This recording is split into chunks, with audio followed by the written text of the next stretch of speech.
Hi everyone, एक और नए वीडियो में आप लोग का स्वागत है। तो साथियों, आपने अभी तक पिछले वीडियो को नहीं देखा है तो जाइए चैनल के प्लेलिस्ट में, वहाँ पर आपको सभी वीडियो मिल जाएगा। और आप लोग इस चैनल पर नए हैं तो आप लोग इस चैनल को सब्सक्राइब करें, लाइक करें और शेयर करें।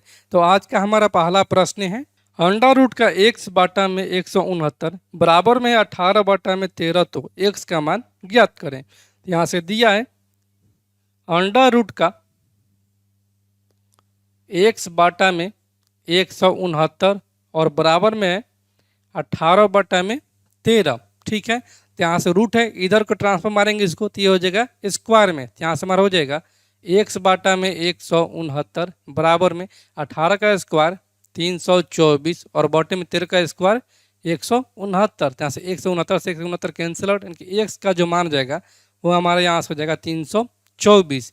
इसलिए ऑप्शन नंबर यहाँ से सी जो है वो हमारा सही उत्तर हो जाएगा। अगले प्रश्न को देखते हैं। अगला प्रश्न है, 13 संख्याओं का औसत 68 है। इनमें से प्रथम 7 संख्याओं का औसत 63 है, जबकि अंतिम 7 संख्याओं का औसत 70 है। तो सातवीं संख्या क्या है? ठीक है, तो यहाँ से दिए कि 13 संख्याओं का जो एवरेज है, 13 संख्याओं का एवरेज वो यहाँ से दिया कितना, 68 है। फिर आगे है कि 7 संख्याओं का औसत 63 है। तो पहले इसका हम लोग योग ज्ञात कर लेंगे। तो इसका योग कितना हो जाएगा, इसका योग हो जाएगा 68 इंटू का 13।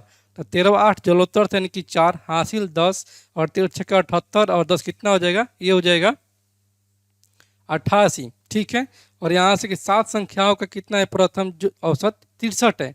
तो 7 संख्याओं का जो एवरेज है वो यहाँ से दिया है 63। तो इसका जो कितना हो जाएगा, इसका यहाँ से जोग हो जाएगा 63 इंटू का 7 यानी कि 17 21 2 7 6 42 और 2 44। ठीक है, और आगे है कि अंतिम 7 संख्याओं का औसत 70 है, यानी कि अंतिम 7 संख्याओं का जो एवरेज है वो यहाँ से कितना दिया है, यह है 70। तो इसका जो कितना हो जाएगा, इसका जोग हो जाएगा 70 इंटू का 7 यानी कि इसका जोग हो जाएगा 490।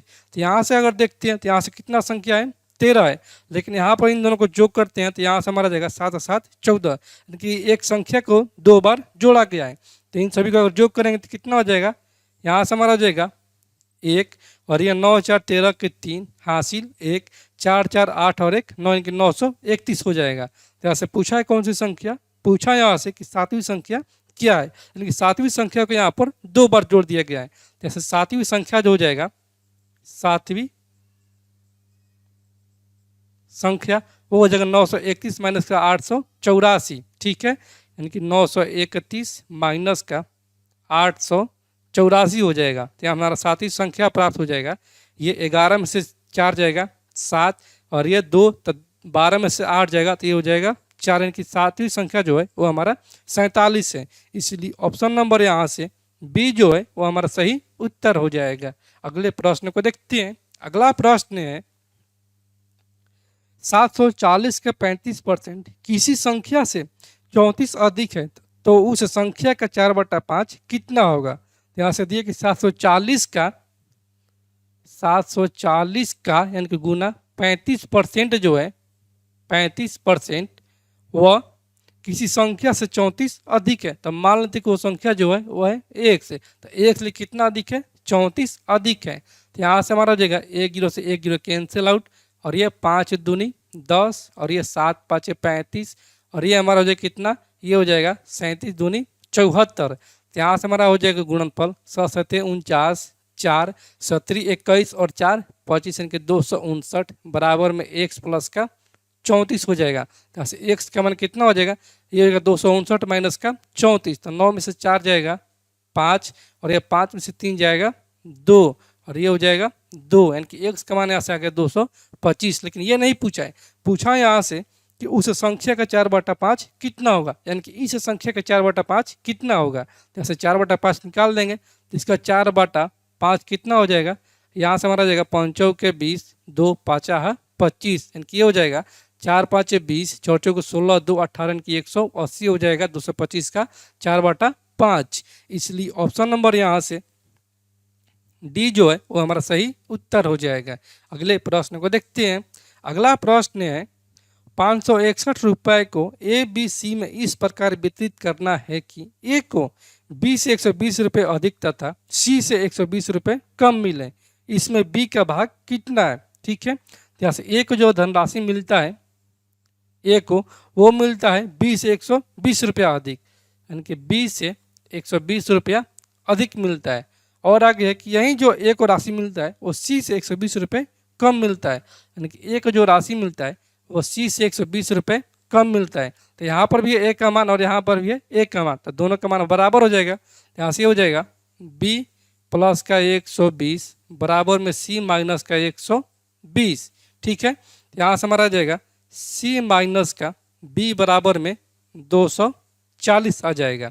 ठीक है, तो यहाँ से हम बी को लिख सकते हैं कितना, ये हो जाएगा 240 माइनस का सी, ये माइनस का है कि बी बराबर हमारा आ जाएगा कितना, ये आ जाएगा सी माइनस का 240, जबकि तीनों का कितना दिया राशि, ये दिए 561 रुपया। यहाँ से हमारा आ जाएगा ए प्लस बी प्लस सी, तो ए का मान कितना है यहाँ से बी प्लस 120 या सी माइनस 120।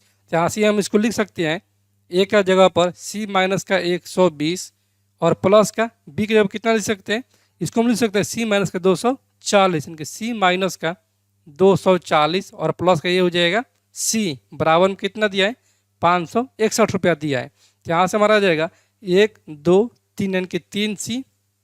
ठीक है, और माइनस का हो जाएगा ये 240 और माइनस का 120 यानी कि हो जाएगा 360 बराबर में 561 हो जाएगा। तो ऐसा सी का मान कितना हो जाएगा, ये हो जाएगा ये 1 6 6 12 के 2 हासिल 1 5 3 8 और 1 9 इनकी 921 और बटे में हो जाएगा 3। ऐसा सी का मान हमारा आ जाएगा ये 33 के 9 और 70 21 इनकी 307 आ जाएगा। तो पूछा है किसका, पूछा यहाँ से कि बी का मान कितना होगा, कि बी का भाग कितना है, तो बी बराबर कितना है सी माइनस का 240। तो ऐसे बी का जो मान हो जाएगा वो जगह सी का मान कितना ज्ञात कर लिए 307 माइनस का 240 हो जाएगा। तो ऐसे बी का भाग हो जाएगा ये 7 में 0 जाएगा 7 और ये 0 में से 4 जाएगा ये हो जाएगा 6, यानी कि बी का भाग यहाँ से 67 रुपया है। इसलिए ऑप्शन नंबर यहाँ से ए जो है वो हमारा सही उत्तर हो जाएगा। अगला प्रश्न है, एक व्यक्ति की आयु उसकी माता की आयु का 2/5 भाग है। 8 वर्ष के बाद उस व्यक्ति की आयु जो है उसकी माता की आयु से आधी होगी, तो उसकी माता की वर्तमान आयु ज्ञात करें। ठीक है, यहाँ से दिया है कितना कि व्यक्ति की आयु जो है, व्यक्ति की आयु वह माता की आयु का 2/5 है। तो यहाँ से व्यक्ति और माता की आयु का रेशियो कितना आ जाएगा, व्यक्ति और माता की आयु का जो अनुपात आ जाएगा वो जाएगा 2/5।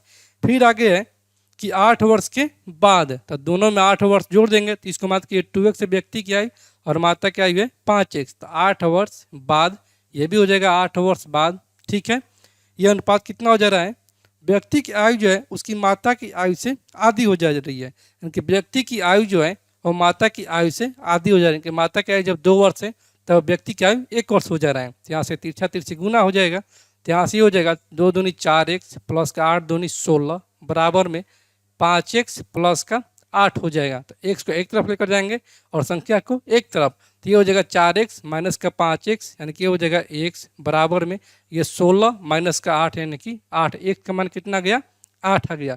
तो पूछा है किसका, पूछा है कि उसकी माता की वर्तमान आयु ज्ञात कीजिए। ठीक है, जैसे माता की वर्तमान कितना मान है, ये है 5x, जैसे 5x का मान ज्ञात करना है तो 5x बराबर हो जाएगा 8 इंटू का 5 यानी कि 40 वर्ष जो है उसकी माता की वर्तमान आयु है। इसलिए ऑप्शन नंबर यहाँ से सी जो है वो हमारा सही उत्तर हो जाएगा। अगले प्रश्न को देखते हैं। अगला प्रश्न है, वह छोटी से छोटी संख्या ज्ञात करें जिसे 4 6 8 12 और 16 से भाग करने पर प्रत्येक दशा में 2 शेषफल बचे। जैसे दे दिया है कि छोटी से छोटी संख्या ज्ञात करना है, तो जब भी दिया रहेगा कि छोटी से छोटी संख्या ज्ञात करना है तो वहाँ पर आप लोग समझ जाइए कि यहाँ पर एलसीएम ज्ञात करना है, जो भी संख्या दिया रहेगा। और यहीं अगर दे देता है कि बड़ी से बड़ी संख्या, तो जो भी संख्या दिया रहता है उसका हम लोग एचसीएफ ज्ञात कर लेंगे। ठीक है, जैसे कितना संख्या दिया है, ये दिया है कि 4 6 8 12 और 16 से भाग देने पर, कि 4 6 8 12 और 16 से भाग देने पर इनका एलसीएम कितना हो जाएगा, इनका एलसीएम जो हो जाएगा वो हो जाएगा यहाँ से 48 हो जाएगा। ठीक है कि 4 6 8 12 16 का एलसीएम 48 हो जाएगा। तो इसको भाग देने में कितना शेषफल बच रहा है, इसको भाग देने पर शेषफल यहाँ से बच रहा है कि 2 शेषफल बचता है प्रत्येक दशा में। तो इसमें 2 को हम लोग जोड़ देंगे तो संख्या जो हो जाएगा हमारा वो हो जाएगा हमारा 50। और यहाँ से इसको भाग देकर भी देख लेंगे तो यहाँ से हो जाए कितना बढ़ते 48 कितना शेषफल दे रहा है 2 दे रहा है। फिर यहाँ से 6 से अगर भाग देंगे 50 में तो हो जाए 6 8 48 2 शेषफल दे रहा है। 8 से भाग देंगे 2 शेषफल देगा। 12 से भाग देंगे तो 20 शेषफल 2 देगा। और 16 से भाग देंगे तो 20 शेषफल 2 देगा।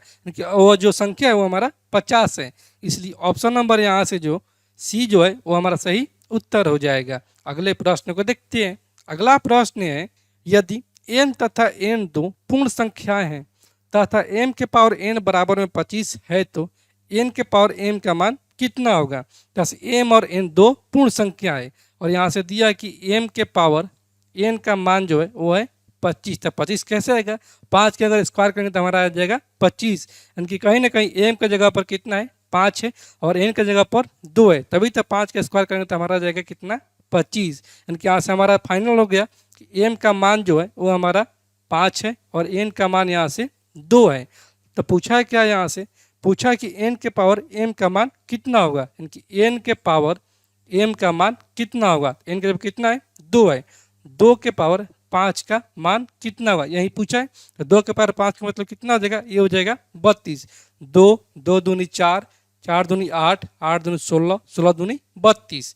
इसका सही उत्तर जो हो जाएगा वो हमारा 32 हो जाएगा। यानी कि ऑप्शन नंबर यहाँ से डी जो है वो हमारा राइट आंसर हो जाएगा। तो साथियों मैं उम्मीद करता हूं कि आज का वीडियो क्लास आप लोग को पूरी तरह से समझ में आ गया होगा। और आप लोगों ने अभी तक इस चैनल को सब्सक्राइब नहीं किया है तो आप लोगों से रिक्वेस्ट है कि आप लोग इस चैनल को सब्सक्राइब करें, लाइक करें और कमेंट करें। तो आज की वीडियो को यहीं पर एंड करते हैं और फिर मिलते हैं और भी बेहतरीन प्रश्नों के साथ। तब तक के लिए धन्यवाद।